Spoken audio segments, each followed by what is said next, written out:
మీ ఫ్రెండా మరి మీ బాసే అనుకోండి, ఒకప్పుడు కేసీఆర్.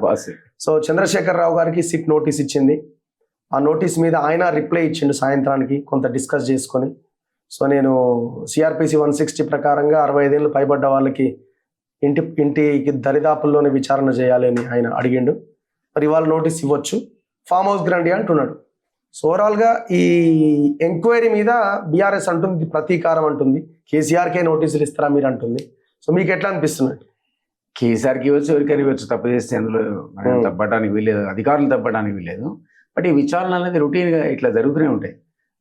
పొలిటికల్ వెండటా వాడు మీకు తెలుసు కదా, ఆ పొలిటికల్ వెండటా కోసమే most of the political cases ఉంటాయి తప్ప ఇట్లాంటి ఎంక్వైరీస్ ఒక లాజికల్ కంక్లూజన్ తీసుకపోతాయని అయితే అనుకోను. ఎందుకంటే జ్ఞాపకుంటే మొదటి టర్మ్ సీఎం అయినప్పుడు కేసీఆర్ మీద సహారా ఒకటి, ఈపీఎఫ్ సంబంధించినటువంటి కుంభకోణాల్లో ఆయన రోల్ ఉందని నన్ను కూడా విచారించింది సిబిఐ.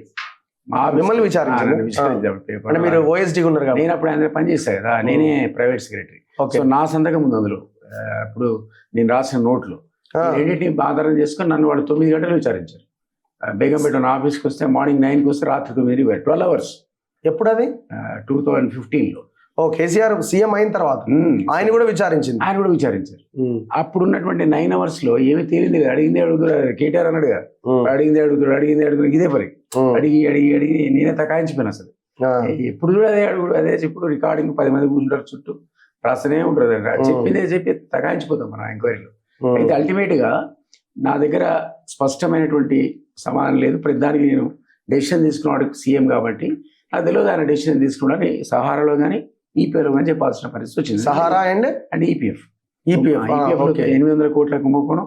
ఇదేమో లక్షలాది మంది రోడ్డు మీద పడ్డారు. ఆయన ఎగ్జామ్స్ ఇచ్చాడు సహారాకు పిఎఫ్ నుంచి. ఆ సహారా ముడిగిపోయారు. పిఎఫ్ వసూలు చేసింది వాడు ఎంప్లాయీ, మీ జీతాలు తీసుకుంటాడు. ఇది కూడా పట్టుకొని ముడిగిండు వాడు. మీ పైసలు పోయినాయి, లక్షలాది మంది ఉద్యోగుల పైసలు పోయినాయి. ధర్నాలు చేసే పరిస్థితి రోడ్ల మీద. ఆఖరికి సుప్రీంకోర్టులో ఇంప్లీడ్ అయ్యింది కేసు. సుప్రీంకోర్టు విచారించింది, సుబ్రతో రాయిది. అందులో కేసీఆర్ని విచారించాల్సిన పరిస్థితి వచ్చింది వాడు. నన్ను అడిగితే నాకే తెలుస్తుంది భయ్, labour minister as desired by the minister రాసాడు. యాజ్ డిజైర్డ్ బై మినిస్టర్ ఎందుకు డిజైర్డ్ యూ వాంట్ ఆస్క్ ఏమన్నా. అప్పుడు ఒక 15 రోజుల తర్వాత నేను పేపర్లో చదివిన సీఎంలో విచారించినాడు. హిందూలో వచ్చింది, తెలియదు ఎవరికి, అది ఆంధ్రజ్యోతిలో పట్టుకొని ఆ తర్వాత సీరియల్ రాసింది దానికి వారం రోజులు 2015లో. అప్పుడు నేను ఎందుకు చెప్తున్నా అంటే ఆ విచారణకు వచ్చినటువంటి బృందంలో సిబిఐ బృందంలో ఒక తెలుగుతనం ఉండే ఆఫీసర్. నేను తర్వాత ఒక 4 ఏళ్ల తర్వాత ఆయన ఫోన్ చేసి అడిగిన. అందరం రచరచ చేసి సీఎం కూడా 9 గంటలు విచారిస్తే సీఎం ఇక్కడ క్యాంప్ ఆఫీస్లో విచారించారు 9 hours నన్ను ఇచ్చినట్టే. అయితే అది కూడా బయటికి రాలేదు. అయితే ఆయన అన్నాడు, సార్ ఇట్లాంటి కేసులు క్లోజ్ అవుతాయి సార్ అన్నాడు. ఇంకా పెండింగ్ ఉంది అది, ఇంకా పెండింగ్. కాబట్టి దీని ఫేట్ కూడా అదే అంటున్నాను నేను.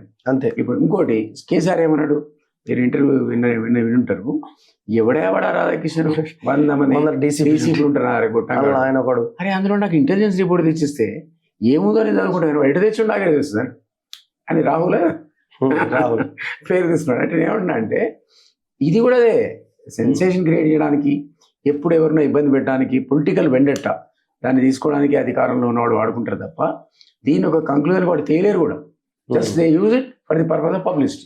ఇప్పుడు కూడా కేసీఆర్ అదే పరిస్థితి. ఎందుకంటే బహుశా ఈ కంక్లూజన్ ఇంతమంది చెప్పినట్టు నా ఎంక్వైరీ అయిన తర్వాత ఎవడు మిగలే కేసీఆర్ తప్ప, అల్టిమేట్గా నేనే కదా. చివరి అందరు చేసుకుంటూ వచ్చి నా ఆడికి వచ్చాను. నాది కానీ మీలోని కేసీఆర్. ఇప్పుడు కూడా అంతా చేసుకుంటూ ఆడికి వచ్చారు ఇక కేసీఆర్ అడుగు తప్ప. ఇప్పుడు ఆ కేసులో అయినా ఈ కేసులో అయినా తప్పు జరిగిందా? జరిగింది, 100% జరిగింది కదా. ఎవరు చేశారన్న దాని మీద విచారణ కన్క్లూజన్ ఉండదు. ట్యాపింగ్ జరిగిందని మా అందరికీ తెలుసు, అది దుర్మార్గం మా అందరికీ తెలుసు. ఎందుకంటే ట్యాపింగ్ అన్నది మీకు అలౌడ్ ఎంటైర్ కంట్రీలో. ఈ దేశ భద్రత కోసం ఈ దేశం పుట్టినప్పటి నుంచి ట్యాపింగ్ నడుస్తున్నాం. టెలిఫోన్ మామూలు ట్యాపింగ్, ఈ ట్యాపింగ్ అన్అఫీషియల్గా జరుగుతుంది.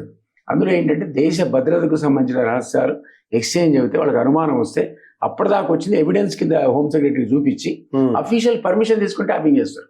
పాత చేంజ్ చేస్తారు, అది ఎవిడెన్స్ కింద పనికిరాదు కోర్టులో. ఎందుకంటే వేరియస్ పర్మిషన్ అంటాడు. ఈ పర్మిషన్ అడిగినప్పుడు హోమ్ సెక్రటరీ కూడా చూసి అమ్మో ఇది ప్రమాదం దేశానికి అని పర్మిషన్ ఇస్తారు. 3 నెలల తర్వాత రివ్యూ చేస్తారు ఆఫీసర్లు, 3 కమిటీ చేస్తారు. ఆ రివ్యూలో కనుక ఏ విధమైన ఆధారం లేకపోతే ఎక్స్టెన్షన్ ఇయ్యరు. And they will direct you to destroy the papers recorded.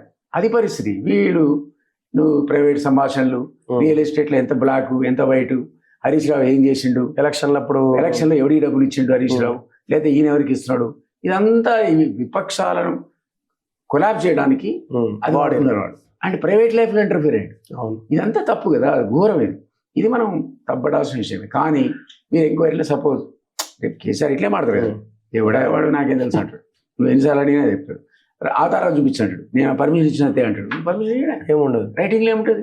వీడు అత్యుత్సాహంతో చేసిన ట్యాపింగ్ కానీ నాకు సీఎం చెప్పిండు, నాకు హరీష్ చెప్పిండు, కేటీఆర్ చెప్పిండు అంటాం. అంటే ఏది రైటింగ్లో ఉండాలి కదా, కనీసం వాట్సాప్ మెసేజ్ ఉండాలి, ఎస్ఎంఎస్ ఉండాలి, లేదా రికార్డింగ్ ఉండాలి, ఏదో ఒకటి ఉండాలి. ఈ మూడు లేకపోతే ఇంకేం ఎంక్వైరీ ఎక్కడే ప్రూవ్ చేస్తుంది, అది కోర్టులో పోతుంది.